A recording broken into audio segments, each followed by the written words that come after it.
Voilà, mesdames et messieurs, merci de nous rejoindre sur le plateau de Ça se discute avec nos chroniqueurs. Ils sont présents pour décortiquer ensemble l'actualité politique de ce jour. Moïse Alphonse Soudé, bonsoir. Bonsoir à vous, Théodule. Bonsoir à toutes et à tous. Merci d'être là ce soir. Vous nous avez manqué aux téléspectateurs. Mais tout le monde me manque. C'est pourquoi je suis revenu sur les plateaux. Très bien, merci d'être là ce soir, bien sûr. François-Xavier Noumon, chroniqueur permanent sur le Grand Soir, bonsoir. Bonsoir. On doit dire que la barbe poivre-sel de Moïse Soudé est quelque peu impressionnante.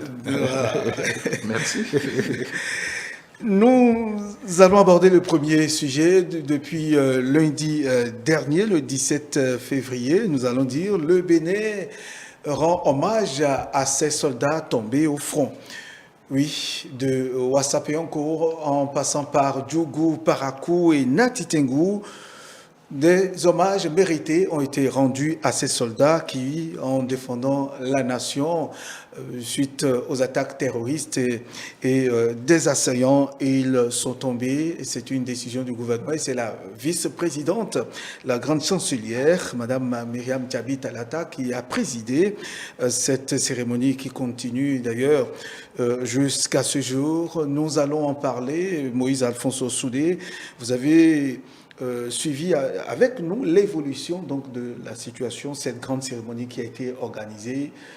D'abord, les attaques qui ont eu lieu et au cours duquel nos 7 soldats, nos compatriotes, nos soldats, les hommes armés, ces hommes armés y ont laissé leur vie. Moïse Alphonse Soudé, qu'est-ce que cela vous fait en tant que compatriote? D'abord, je m'incline devant la mémoire de nos compatriotes, parce que nul n'a le droit de se réjouir du décès de quelqu'un, encore que il est allé défendre la patrie. Donc il est mort, ils sont décédés les armes à la main. Je m'incline devant leur mémoire et je salue quand même cette démarche, parce que ça apporte un soulagement moral à la famille des défunts. C'est vrai que ceux qui sont décédés ne peuvent pas revenir à la vie, mais c'est heureux que la République, dont ils étaient au service, s'est rendu compte que c'est des gens qu'il faut célébrer. Parce que c'est le mot qui me vient à la bouche. On est allé dans leur village natal. On est allé ces 4 villes-là, Ouassapéoncourt, Djougou, Parakou, ils étaient en fonction. Ils étaient en fonction là. Et je connais, au moins, j'ai vécu dans ces 4 villes-là. Okay. C'est des gens qui sont formidables. C'est ceux qui travaillent là. Quand vous avez la chance de travailler dans ces milieux-là, les populations vous entretiennent. Ils vous prennent au sérieux. Donc, je suis heureux de la démarche que la République puisse reconnaître à des gens qui sont morts les armes à la main, leurs efforts. C'est salutaire. Et je crois que les parents vont se sentir très à l'aise, ils vont se sentir soutenir. Le reste des mesures proposées par le gouvernement viendra pour montrer à ces parents-là que, bon, c'est vrai que le chef de famille est parti, mais l'État pense à la survie de la famille, parce que quand le chef de famille disparaît dans une famille, nous savons ce que ça devient. La famille est pratiquement disloquée, encore que si c'est le chef de famille qui est le pilier central du foyer, c'est lui qui apporte qu'on appelle la pitance, les revenus, ça pose un problème au niveau de la famille. Donc ce soulagement moral sera accompagné par les moyens prévus par l'État béninois pour soutenir ces familles en deuil. Très bien. Oui, François-Xavier Noumon, c'est une grande cérémonie qui a été organisée, beaucoup de tristesse. Eh bien, comme cela se passe un peu dans les autres pays, comme beaucoup l'ont demandé, beaucoup l'ont évoqué, par exemple, les invalides en France, voilà un peu ce qui se passe. Aujourd'hui, l'État le gouvernement a rempli une mission, a opté pour cette manière de faire désormais où les nôtres seront, quoi qu'on dise, qui tombent comme ces soldats, doivent être honorés de façon très grandiose et surtout prendre en compte leur famille qu'ils ont laissée. Oui, déjà, c'est, on va dire, je le disais tout à l'heure, c'est ce que les grandes nations font. Et il est tout à fait normal qu'un pays comme le nôtre le fasse. cette reconnaissance à deux niveaux. Déjà, c'est important pour les hommes en armes, quand bien même ils ont prêté le serment pour défendre la nation. Il faut déjà dire, même si c'est douloureux, il faut déjà dire qu'ils sont tombés dans l'exercice de leurs fonctions. Ils ont fait serment pour ça. Maintenant que c'est arrivé, on ne le souhaite jamais. Quand on prête serment, on souhaite subsister pour la nation et ses descendants. C'est arrivé. C'était important aussi pour les hommes, en tout cas l'ensemble de la troupe, la reconnaissance de leur hiérarchie au-delà du chef d'état-major et du commandant supérieur, en tout cas parce que le chef de l'État constitutionnellement est le commandant suprême des armées. Et on a eu la présence de la vice-présidente. Donc pour la troupe, c'est important parce qu'il faut entretenir le moral de nos hommes en uniforme. Et pour les parents et la collectivité nationale, il était important que les parents sentent la reconnaissance de la nation. Et ça, c'est fait. Donc, c'était important de le faire. Et le plus important aussi, c'est qu'il fallait que la collectivité nationale aussi mette le nom sur des visages sur ces noms pour que ces hommes ne soient pas juste des chiffres. C'est important parce qu'on ne souhaite pas que ça devienne récurrent. Je pense que l'État prend les dispositions pour que nous puissions y faire face. Dans les pays où ce péril a subsisté, à un moment, les populations deviennent indifférentes parce que les morts chassent les morts d'aujourd'hui, chassent les morts d'hier, et après, on n'a plus vraiment conscience de ce qui se passe. Là, il est important que chaque Béninois mette des visages sur ces noms-là et se rende compte qu'effectivement, parce que surtout quand on est loin, même dans ces zones-là, quand on ne perçoit pas vraiment, on se dit, oui, bon, d'accord, c'est arrivé.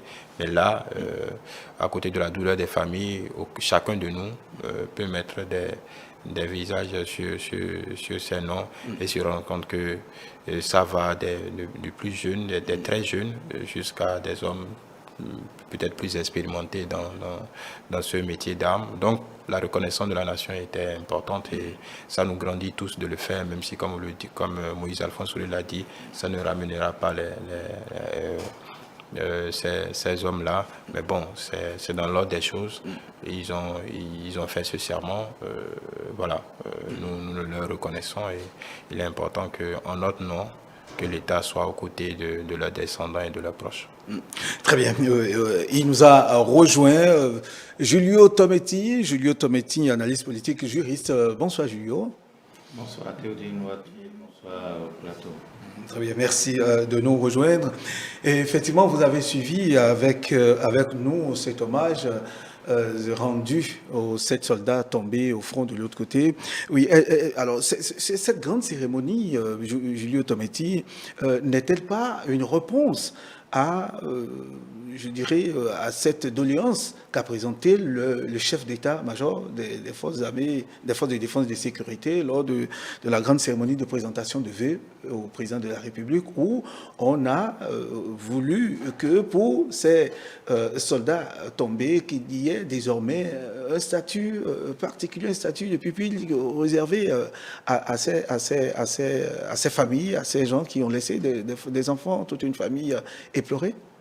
Oui, bien sûr. Je dois dire que je suis aussi de ceux qui ont formulé en fait cette doléance-là aux premières heures de cette affaire pour dire que ces hommes devront être honorés d'une manière ou d'une autre, ou bien leur mémoire doit être honorée parce que ça participe à galvaniser un peu la troupe. Le moral de la troupe. J'ai même l'impression que c'est venu un peu trop tard, ou bien qu'on attendait peut-être que, les chiffres évoluent. Parce que je me suis dit, aux premières heures où 2 soldats étaient tombés, je me suis dit, le chef de l'État tout de suite devrait déjà monter au chrono. Ça participe à rassurer la population de ce que, en fait, la préoccupation est prise en compte au plus haut sommet de l'État. Et au niveau de la troupe, on dit oui, toute la nation est derrière nous, nous conforte par rapport à ce sacerdoce que nous avons fait de protéger l'intégrité du territoire, même à y laisser nos vies. J'ai l'impression qu'on a attendu que, en fait, malheureusement, que les chiffres se dramatisent quelque peu avant de prendre cette initiative, mais comme on peut le dire, ce n'est jamais trop tard pour bien faire. C'est venu, il y a à saluer l'initiative et surtout avec ce qui a été annoncé comme mesure qui accompagne en fait cette reconnaissance. Les familles pleurées pourront s'essuyer quelque peu les larmes. C'est vrai, ceux qui sont partis ne reviendront pas, mais les mesures prises pour, en fait, un temps soit peu soulager, en fait, les familles de ces soldats tombés les armes à la main, notamment en ce qui concerne leur descendance, c'est déjà salué. Ça participe à ce que, à nous rassurer de ce que nous faisons partie d'une nation et les déboires de l'un constituent la préoccupation des autres, encore que ces déboires, c'est dans la défense de l'intégrité du territoire national. Donc, il y a à remercier et à féliciter les initiateurs, notamment le gouvernement, à travers son premier responsable, le président Patrice Talon, et tous les autres qui, d'une manière ou d'une autre, ont contribué à ce que ces messages lancés par les milliers de Béninois parviennent à leurs oreilles et se traduisent aujourd'hui en actes. Oui, vous avez parlé de reconnaissance, mais beaucoup s'interrogent aujourd'hui sur le contenu, sur l'effectivité de ces reconnaissances où l'État veut désormais prendre en charge les familles. Au regard de ce qui s'était passé en temps, oui, beaucoup d'annonces, mais en réalité, quand vous vous rapprochez de certaines familles, il y en a qui disent non, presque rien n'est fait et on est encore là, les enfants sont à nos chats, c'est nous-mêmes qui nous défendons François-Xavier Noumon. Oui, en fait, c'est pas quelque chose de nouveau. Hein. Le statut de pupille de l'État a toujours existé. Que déjà, les forces armées, si vous allez, par exemple, dans les hautes écoles, si vous allez au hôpital militaire, vous trouverez des enfants de soldats tombés, en tout cas dans une en mission, ainsi de suite. C'est pas une nouveauté. Maintenant que les actes, que ce statut-là soit traduit en actes, oui, certainement qu'il y a eu des travers ici et là, mais ce statut de pupille de la nation a toujours existé. On parle de lenteur dans les oui, dossiers. Bon, ça c'est le lot, ça c'est le lot de nos administrations. Et que même avec les hommes en uniforme, ça devait aller un peu plus vite. Oui, c'est le lot. La célérité et la rigueur. C'est le lot de nos administrations, mais vous savez, beaucoup de choses ont changé. Depuis 2016, les hommes en armes, ils font partie de la nation, même si ce sont des cas particuliers, c'est des traitements particuliers, mais il y a beaucoup de choses qui ont évolué dans leur traitement, dans la prise en charge de leur dossier. Maintenant, il y a toujours eu, vous savez, à chaque année, pour ceux qui sont tombés pour le 26, l'attaque des mercenaires. Bon, il y a toujours eu ces complaintes-là pour la prise en charge des familles, mais je crois engageant que les choses ont changé. Pour commenter un peu ce que Julia a dit, je ne pense pas que l'État ait attendu que les chiffres, parce que déjà, il ne faut pas qu'on s'habitue à ça. On va souhaiter qu'on ne s'habitue pas à ça. Mais je pense que c'est un cas particulier. Je pense qu'aucun État, même si, je pense, dans les déclarations des uns et des autres, même si on n'avait pas fait de cérémonie d'ici là, chacun a rendu hommage à sa manière. Mais au moment, personne ne s'habitue à ça, même s'il y a des procédures qui existent en la matière. Déjà, pour le peu que je sais, faire des hommages dans les premiers jours, peut-être que ce serait en l'absence des corps, par exemple. Parce que dans ce type de situation, les cas ne se ressemblent pas. Tout dépend de dans quelles conditions ces dépouilles-là sont récupérées. Parfois, c'est déjà arrivé dans d'autres pays où on n'a pas pu récupérer des dépouilles. Donc, peut-être qu'au niveau déjà dans le civil, par rapport à d'autres péripéties, les procédures sont longues dans l'armée. Je ne sais pas s'il y avait quelque chose de prévu pour ça. Donc, je pense que à la volonté des politiques, il y a la réalité de de la gestion de ces cas-là. Je pense qu'il n'y a jamais de... C'est vrai que dans l'action, c'est toujours bien, mais c'est une première, donc je pense qu'il faut être indulgent avec les autorités. Ces choses-là sont entre le politique et les militaires, le haut commandement. Il y a même si c'est le chef de l'État qui décide, parce que c'est le premier patron de l'armée. Je pense que c'est venu comme ça, tout ça devait arriver. Et le plus important pour la hiérarchie militaire, c'était certainement de rester au chevet des hommes et de mobiliser la troupe.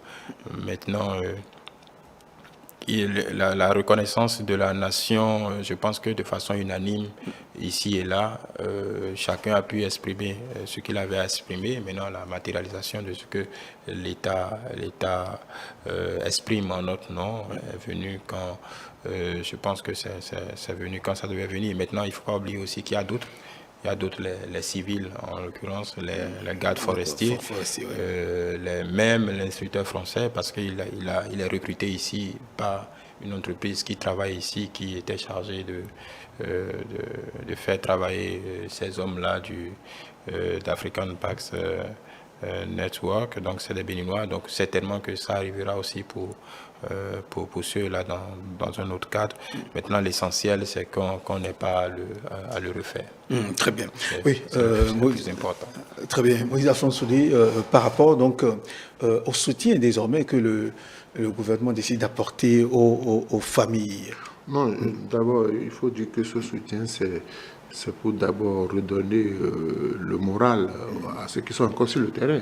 Parce que si certains de leurs camarades sont morts les armes à la main et que l'État ne fait rien, je crois que la troupe sera démobilisée. Donc d'abord, c'est pour montrer aux autres qui sont encore au front que bon, la République ne vous abandonnera pas en cas de danger. Parce que si on ne traite pas bien les premiers qui sont tombés les armes à la main, vous allez apprendre qu'il y a des cas de désertion, des gens qui ont quitté leur poste, qui ont disparu.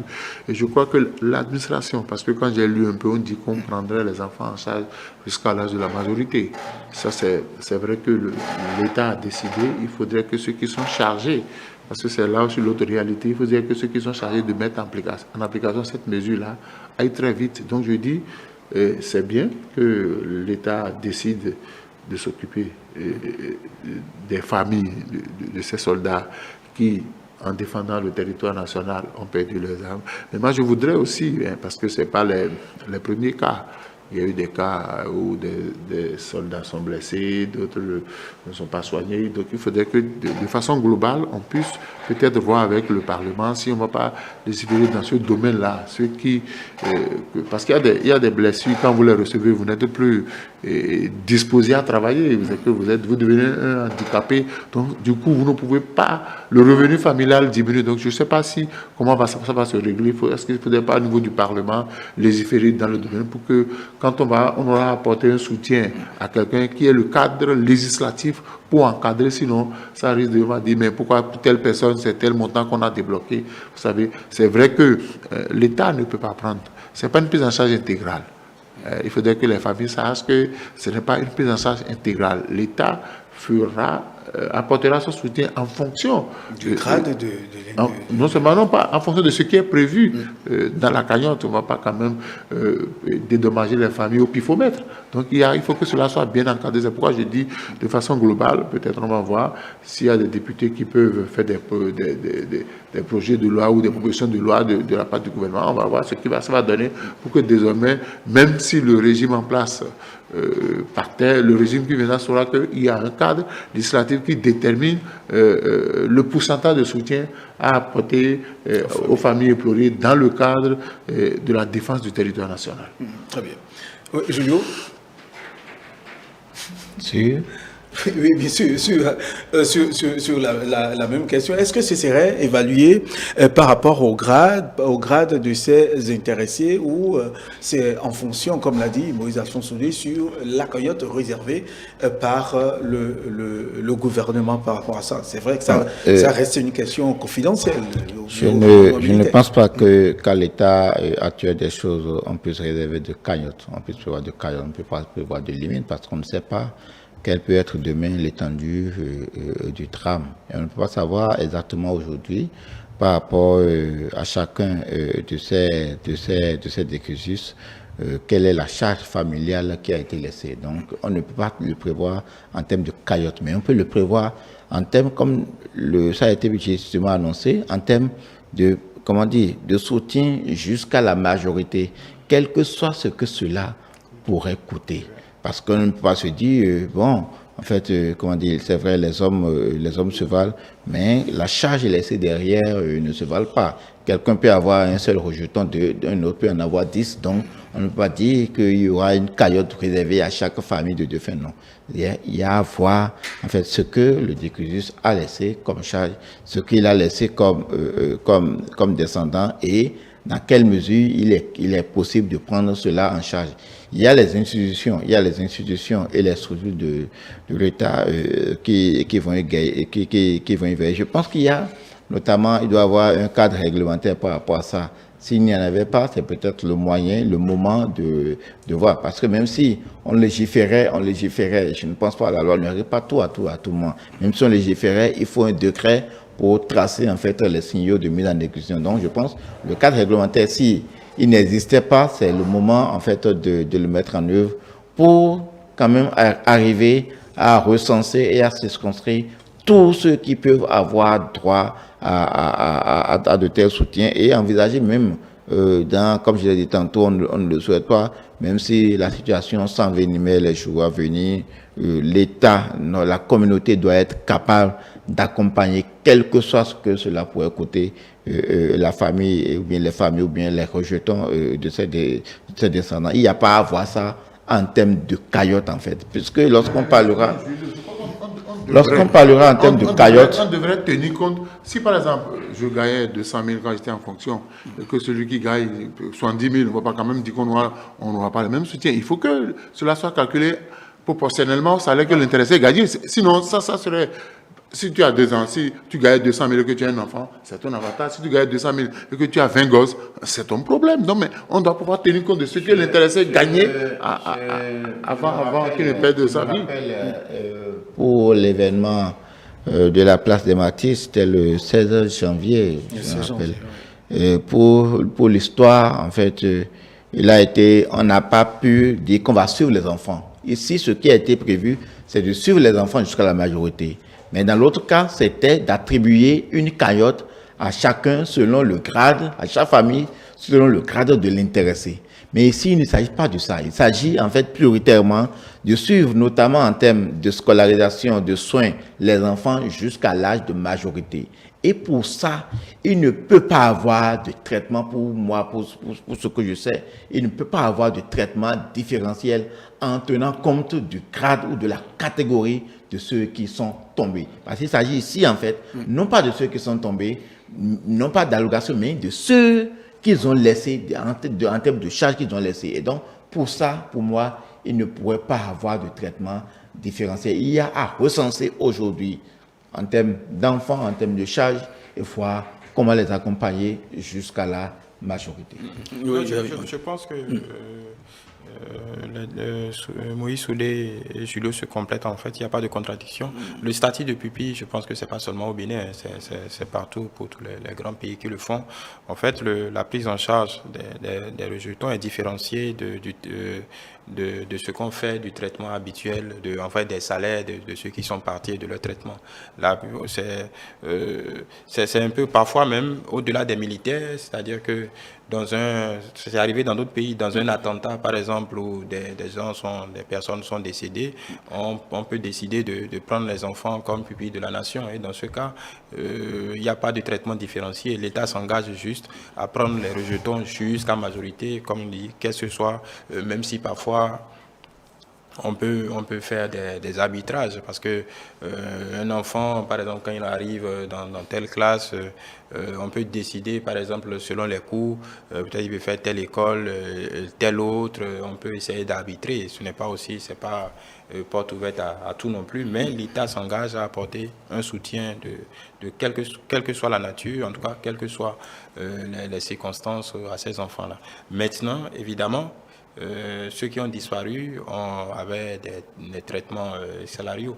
Donc je pense que de ce côté-là aussi, il y a un régime particulier qu'on applique. Je ne sais pas ce que c'est, je ne vais pas m'aventurer à raconter des histoires, parce qu'évidemment, il faut que les ayants droit puissent bénéficier de ça, des allocations familiales. Je ne sais pas à quel pourcentage je ne sais pas si c'est tout, en tout cas ça c'est un régime particulier. Et après, en pareille circonstance, il y a des allocations ponctuelles. Je crois que l'État donne de façon forfaitaire pour accompagner tout ce, pour aider les familles symboliquement à passer cette période. Mais bon, encore une fois, la prière que je fais, c'est qu'on n'ait pas à arrêter ce type de cas. Très bien. Mais il faut être lucide. On est peut-être dans une bataille de longue haleine.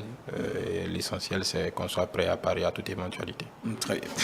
Merci à vous. De toute façon, nous saluons ici, comme les chroniqueurs l'ont dit, la mémoire de ces vaillants soldats qui sont tombés, les armes à la main au nom de la nation béninoise. Nous allons aborder l'autre sujet depuis quelques jours. Le Bénin, sinon le monde culturel national et international, ont le regard rivé sur le Bénin.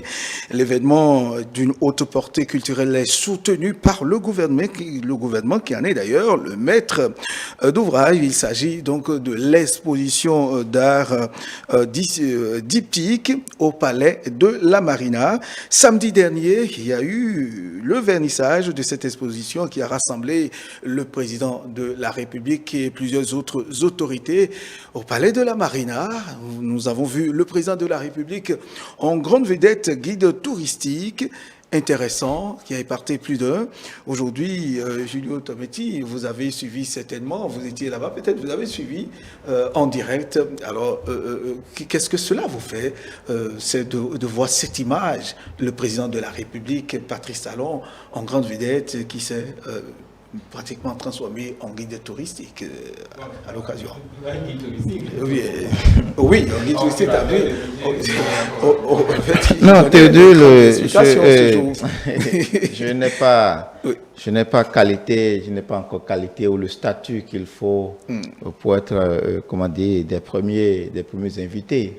Vous avez vu la foule là qui était là, c'était les invités de Marc. Je n'ai pas encore cette posture, donc je n'ai pas encore reçu mon invitation formelle à me rendre sur les lieux. J'ai fait la démarche au niveau du site que le gouvernement a recommandé et j'attends toujours mon invitation, la date et l'heure. Ce serait pour moi tout travaux cessant. C'est vrai. Et donc, par rapport à l'événement ou les images que nous avons dit, vous vous rappeliez que je parlais de l'aspect métaphysique, en fait, de ces œuvres, de ces trésors royaux et de ces autres œuvres-là, que ça a une dimension spirituelle, en fait. Une dimension spirituelle en ce sens que tous les jours, ça nous offre du nouveau. Ça nous offre quelque chose d'inattendu, quelque chose qui prête véritablement à débat. J'ai vu le président Patrice Talon, comme l'avait vu, en vedette, comme l'avait dit, mais pas en vedette, comment dire, de guide touristique. Non, mais d'un président qui a envie, ou bien qui a envie de montrer son caractère quelque peu rassembleur, quelles que soient les divergences politiques ou d'opinion qui subsistent. Vous avez oublié peut-être certainement de le dire, il faut le dire.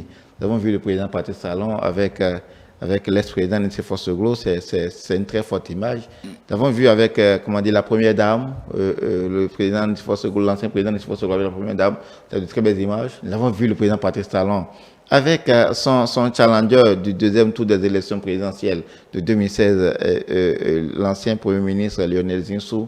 Vraiment, c'était beau, c'était beau. Il y a beaucoup qui ne comprennent pas encore, qui se demandent qu'est-ce qui pourrait justifier ça. Je dis, il n'y a rien qui puisse justifier ça. C'est la nation qui pourra justifier ça. C'est l'intérêt supérieur de la nation. Lorsque, en fait, des défis ou bien des enjeux nationaux nous réunissent, on laisse de côté toute considération partisane. Et c'est l'ancien président de Force Glo qui a bien su trouver les mots pour le dire, qui a dit que c'est en réalité, par rapport au caractère de l'événement, de quel événement il s'agit, pour lui, ce n'est pas la question du président Patrice Talon. Ça veut dire que dans les enjeux nationaux, ce n'est plus les hommes qui comptent, mais c'est l'événement, ce sont les faits qui comptent. Et c'est ce qui a été mis en évidence, nous l'avons vu, et tout cela n'a pas été possible sans la grande ouverture de cet homme-là que l'on sait de poigne, mais qui aussi a ses faiblesses. Et donc je dis, devant les enjeux nationaux, Patrice Talon montre toute sa faiblesse. Et cette faiblesse se révèle en fait comme étant une certaine maturité, d'accord, une certaine dévotion, d'accord, à la cause nationale. Et donc ces images, il faut comment dire, il faut les séparer de toute considération politique pour dire ici c'est le Bénin. Parce que quelles que soient vos dissensions internes, lorsqu'un élément qui doit rassembler vient à vous rassembler, vraiment, il ne faut pas s'y soustraire. Donc, je profiterai pour demander à tous les acteurs politiques, quel que soit leur bord, comme moi, s'ils ne sont pas invités, d'accord, de s'inviter à la présidence de la République pour aller visiter ses œuvres. Les caméras, forcément, comment dire, mettront peut-être plus l'accent sur eux, leurs images que la mienne. Et donc, nous avons besoin de voir ces images-là qui nous renforcent, qui nous reconfortent de ce que le Bénin reste une même nation et que rien fondamentalement ne va détruire en fait l'essence même, ce qui nous rassemble même. Nous aurons quelques moments d'éternuement, quelques moments de dissension, mais ça ne restera que des moments. Ça ne va jamais perdurer dans le temps. Ça ne va jamais nous enlever en fait cette sensation d'appartenir à une même nation, à ce Bénin que nous aimons tous. Très bien. Moïse Alphonse Soudé, à voir ce qui s'est passé au vernissage, est-ce que le président Patrice Talon n'a pas une fois encore démontré sa grande maîtrise du dossier retour des œuvres du Bénin par rapport à tout ce qui s'est passé, et à côté de ça, quand il prend encore l'engagement d'en ramener d'autres les jours à venir, est-ce que là, ce n'est pas un génie qui s'exprime, qui s'éveille? Est-ce que ce n'est pas, je dirais, peut-être d'autres parleront de l'aspect spirituel, c'est pas l'incarnation d'un roi qui voudrait faire revenir au pays tout ce que nous avons perdu il y a 130 ans et plus? Je ne voudrais pas aller au-delà de ce que j'ai vu. Écoutez, j'ai l'habitude de dire, ben, écoutez, le truc qui vient à l'heure n'intéresse personne. Quand le truc vient en retard, que ça intéresse. Le chef de l'État, c'est la première autorité du Bénin, et il est dans son rôle de faire ramener chez nous tout ce qui nous a été volé. Ça nous a été volé. Donc, ça n'a jamais été la préoccupation d'autres. Oh non, ils ont pillé nos palais. Ne dites pas des choses comme ça. Ça nous a été volé. Nous sommes en train de reprendre ce qui nous a été volé. Ils ont pillé nos palais. L'histoire est là. Ils ont pillé nos palais. Ils ont gardé. Mais on n'a pas senti entendre cette volonté chez ceux qui avaient dirigé d'aller. Le chef de l'État, quand il a ramené les 26 œuvres, il disait qu'il restait la tablette.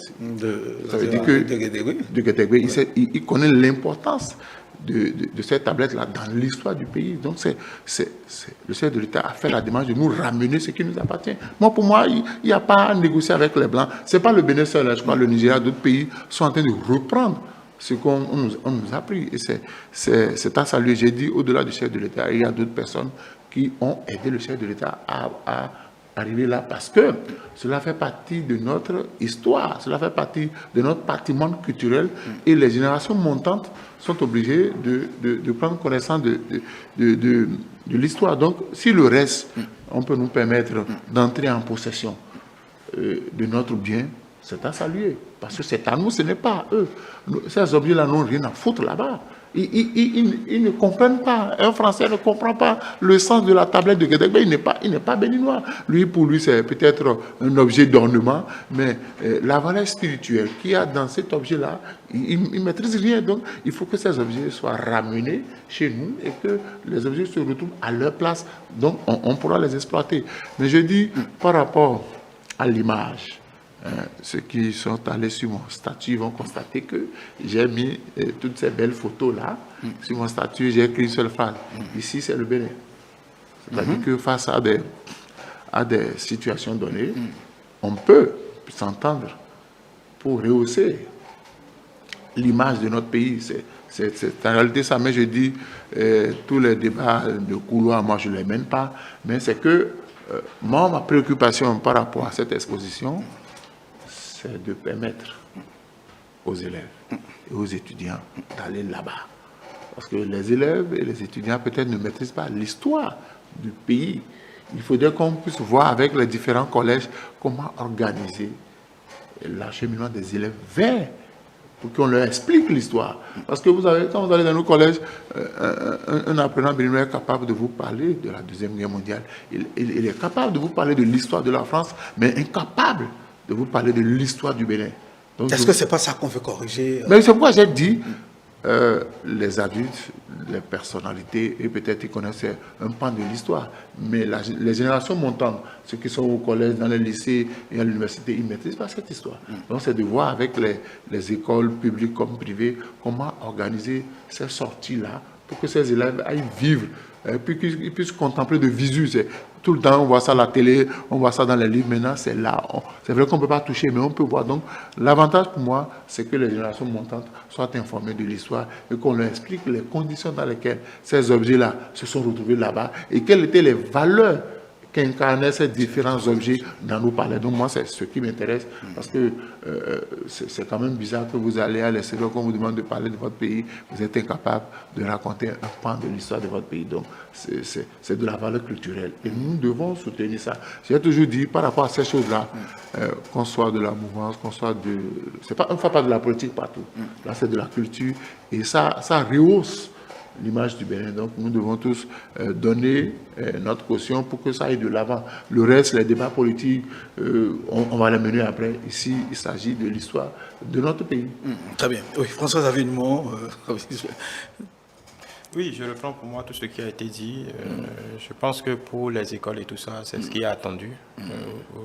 Maintenant, à charge pour les responsables d'établissement de s'organiser, puisqu'ils connaissent le programme, ils connaissent les horaires, de voir. Aujourd'hui, cette semaine, la plupart des écoles sont en congé, donc peut-être il faudrait en profiter. C'est la responsabilité, cela va aussi de la responsabilité des parents. Je pense qu'il y a des spots de visite aussi en week-end. Donc, je pense que chacun peut s'organiser pour faire profiter au maximum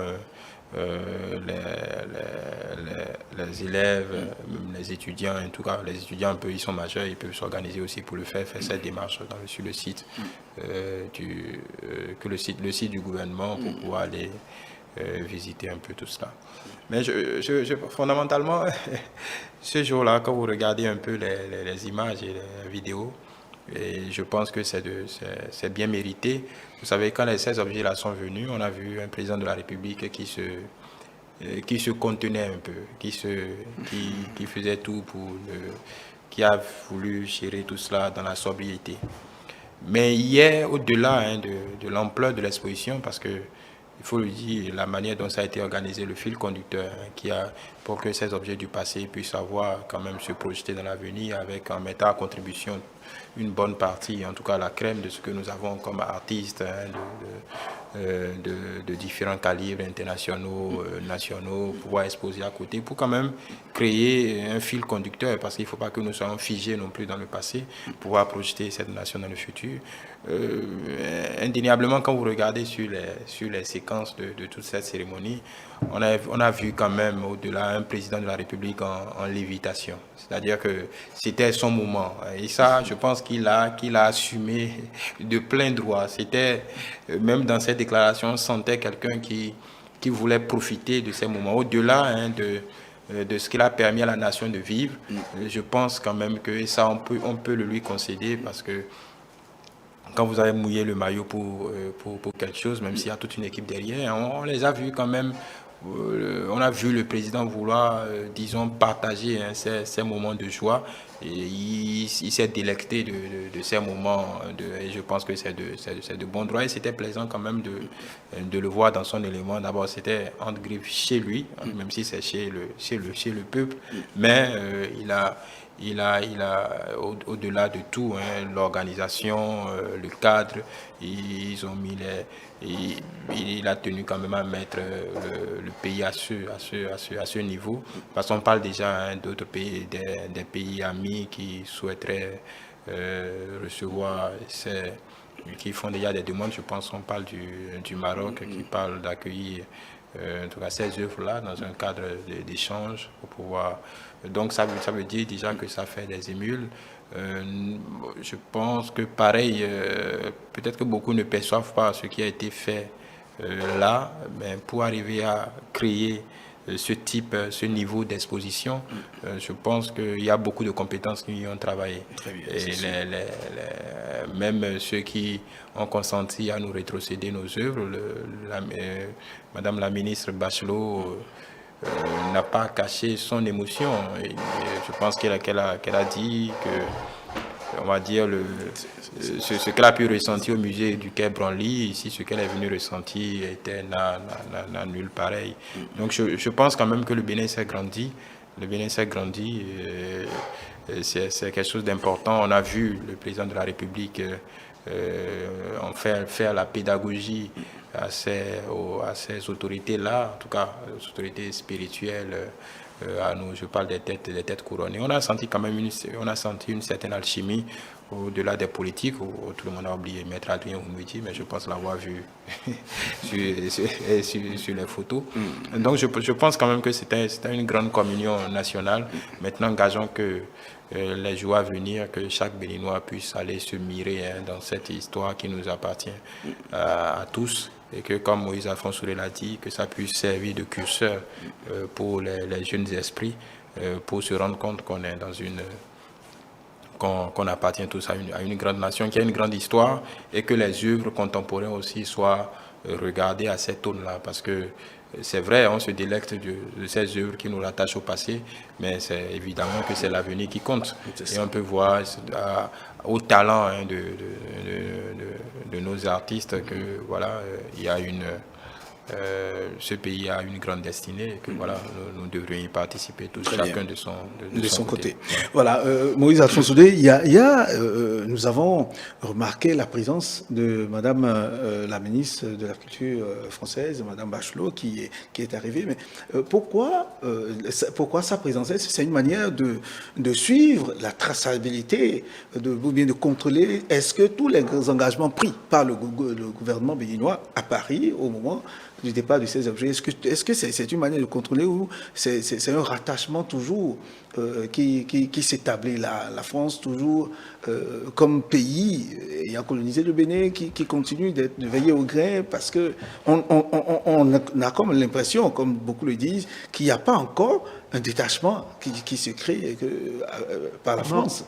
L'émotion de Madame la ministre en France et celle qu'elle a vécue au pays, c'est pas la même chose. C'est pas la même chose. Là-bas, on voit ça en tant que Français, juste objet de musée. Mais quand elle est venue ici, l'ambiance, l'accueil, tout le dispositif mis en place lui prouve que les Béninois n'ont pas eu tort de réclamer ce qui lui appartient. C'est pas une façon de... Écoutez, elle ne peut pas débarquer chez nous si on ne lui donne pas l'autorisation. C'est vrai que si elle veut venir, elle va adresser peut-être une correspondance à Maurice Dupont-Marquis de droit et l'État va valider. Elle ne peut pas débarquer chez nous. Ça veut dire que sa visite a été préparée. On l'a invitée à peut-être assister à l'exposition. Donc elle est venue vivre, elle est venue voir combien de fois ces objets-là sont très importants pour les Béninois. Donc elle a donné son avis. Si on faisait la même chose en France, ça ne serait pas ça serait différent. La valeur symbolique ne serait pas la même. Donc moi, je n'interprète pas autrement. Notre État l'a invitée pour qu'elle puisse constater que ce que nous avons pris les dispositions pour en prendre soin et que le peuple béninois est fier de retrouver ce qui lui appartient, ce qui lui a été volé indûment. Donc pour moi, ça s'arrête là. Le reste, bon, elle va faire du tourisme chez nous, après elle rentre chez elle. Oui, Julio, vous partagez le même avis? Oui, je voudrais même dire que peut-être elle est là sur insistance du gouvernement béninois, parce que vous savez, ce que nous avons reçu, ce n'est pas encore tout.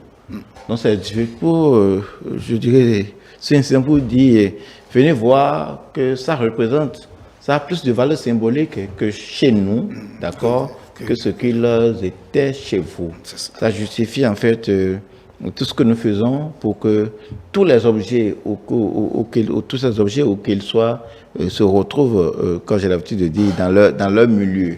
Dans leur milieu. Donc, en fait, c'est une manière de susciter davantage de l'intérêt par rapport à cette demande que nous continuons de formuler, d'accord, pour que tous ces objets de grande valeur historique et culturelle reviennent. Donc, c'est un peu pour mettre la ministre française dans l'ambiance de ce que nous vivons et de ce que ces objets représentent pour nous. Donc, comme je l'ai dit tantôt, c'est certainement sur insistance, parce que ça ne peut pas l'être, comme Moïse Alphonse l'a dit, ça ne peut pas l'être sans que le gouvernement béninois n'est autorisé. Mais au-delà de ça, c'est que nous avons voulu qu'ils viennent voir ça de leurs yeux pour en rendre témoignage là-bas, pour insuffler davantage en fait cette demande que nous avons toujours formulée et qui continue d'accord d'être formulée pour le retour.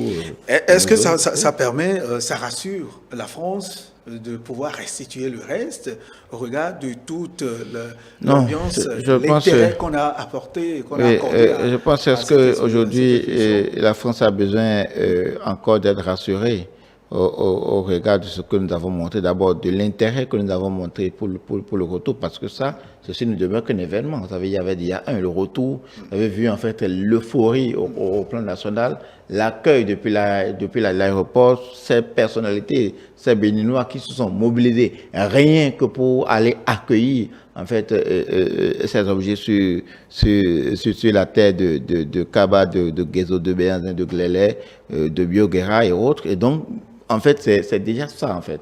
Et donc, la France n'a pas besoin, autre mesure, d'être rassurée.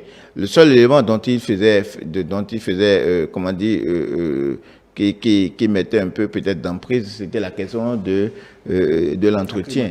Et bien, aujourd'hui, je pense, avec le dispositif qui a été mis en œuvre, il y a une coordination, en fait, d'accord, des experts aussi bien béninois que français et d'autres pays, d'accord, qui veillent, parce que le vernissage qui a été fait, si vous observez bien, ce n'est pas que des Béninois. Il y a aussi des experts français ou d'autres pays. Donc, c'est devenu presque comme, au-delà d'être béninois, c'est devenu comme un patrimoine mondial dont tout le monde voudrait prendre soin.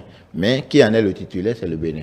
Et comme le Bénin en est le titulaire, quoi qu'on dise, ça finira par venir. Donc, il ne s'agit pas de rassurer. La France n'a pas besoin d'être rassurée haute mesure. La France, et aussi en France, je pense qu'il y a cela 2 ou 3 semaines, nous avons appris une relecture d'une loi par rapport à cette truc-là, parce que comme François Xavier le disait, ce n'est pas que le Bénin. Donc, il y a toute une mesure législative et réglementaire que la France est en train de prendre actuellement pour une restitution progressive de ces œuvres-là. Parce qu'il s'agit aussi, en fait, pour la France de restaurer, en fait, son image, de ne pas toujours paraître comme ce colonisateur qui, comme Moïse Alphonse le disait tantôt, qui a été pillé, volé des objets. Donc, en fait, il y a aussi, en fait, au niveau français, une manière de polir, en fait, quelque peu l'image sur ce qu'a été ces rapports avant, aujourd'hui, et ce que sera ces rapports demain avec ces ex-colonies. Donc, pour nous, il s'agit simplement de prendre en compte le contexte, de prendre en compte tout ce qui a été fait jusque-là, et surtout de ne pas ignorer les demandes sans cesse croissantes du Bénin et des autres nations africaines à voir retourner, en fait, sur leur terre ces objets qui sont d'une grande valeur culturelle et historique. Très bien. Oui, Moïse Alphonse. À tous les Béninois. Oui. C'est pas une question de budget. Pourquoi il a dit on ne fait pas la politique partout. Le palais, ça appartient à tous les Béninois. Il suffit juste de faire les démarches qui s'imposent pour aller suivre. Moi, je dis ça intéresse les générations montantes. Que les parents, François Xavier a dit, que les parents fassent l'effort d'y conduire les enfants, que les écoles fassent l'effort d'y conduire les apprenants, que les universités privées publiques fassent l'effort d'y conduire les étudiants avec des guides pouvant leur expliquer le rôle de chaque objet initialement dans le palais. Très bien. Oui, François. Je finis là-dessus. Je pense que Roselyne Bachelot ne cache pas, n'est pas réputée pour cacher ses émotions. Et d'ailleurs, ça a commencé à Paris, si vous vous rappelez des images, c'est bras dessus, bras dessous avec le ministre de la Culture. Donc, il y avait déjà une symbiose dès le départ, parce que l'intelligence du Bénin dans ce dossier, ce n'est pas d'aller à la confrontation. Parce que dans la confrontation, on n'aurait même pas eu cela.